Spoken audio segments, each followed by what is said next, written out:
Probably one of the worst cheating stories ever. I feeling nothing. I'm numb. I decided to finally get this off my chest, even though this happened fairly. I'm a stay-at-home mom, or at least I was. I had my first child with my partner, a beautiful baby boy, back in May of this year. The new addition to our little family, including his daughter from a previous relationship that I took care of as my own and refers to me as mommy. I was so excited to have a family of my own.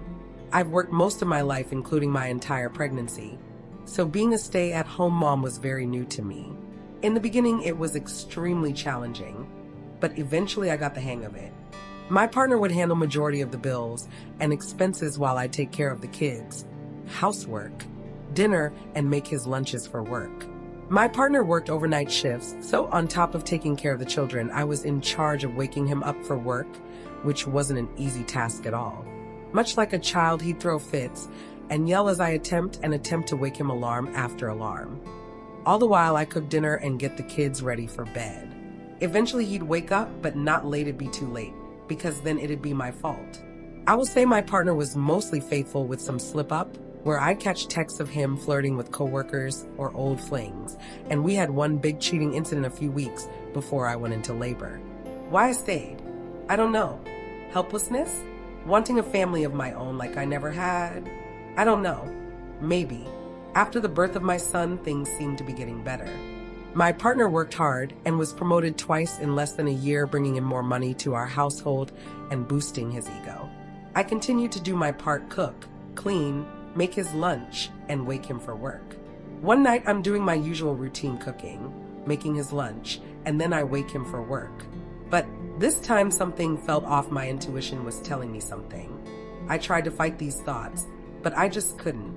That night after he left for work, I went for my usual run after I put the kids to bed, having my sister look after them. I'd run through our apartment complex and to a trail not too far. Shockingly, while on my run, I saw my partner's car parked at a different part of our complex, and my heart sunk into my chest. Why was he here? He said he was going to work. I checked my phone, and lo and behold, his location was turned off. Funny enough, we only shared locations as his idea to prove his loyalty to me. He comes home earlier than usual the next day. I act clueless. I don't know what to think. He comes in bearing gifts, but I could hardly make eye contact because my mind is racing with suspicion. As he showers like clockwork, I check his phone. To my surprise, I see text messages between him and a young lady who lives in the same apartment building as us. He's telling her how he's on his way to her to give her vitamin D. They just met the day before. My heart sinks. He had me wake him up, make him lunch, and look me in my eyes and said he was leaving for work. This was the ultimate betrayal. How could he do this? I hear the water stop. I quickly jump and put the phone back where I found it. This is where I go completely numb. He hops out the shower talking to me. Normally, I act oblivious and ask him about work. He says it was any easy night. I bet it was. Another day passes. It's time for him to go to work again. This time I check his phone before because I had that same feeling again. And like last time, he was pretending again. So I played along. I made his lunch extra special this time. I seasoned every dish with as much Morton salt as I could. I filled his fancy flask with dishwater. I made his sandwiches that he loves so much with spit and old fish grease. I kissed him goodbye and told him I loved him with so much excitement.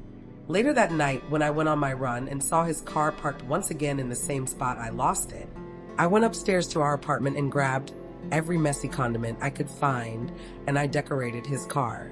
I filled it with the trash he'd been neglecting to take out. Dirty Pampers, rotten tissue, waste, etc. I blacked out. I couldn't wait for him to see the mess I made. It could be worse. This is the beginning of when you break a person.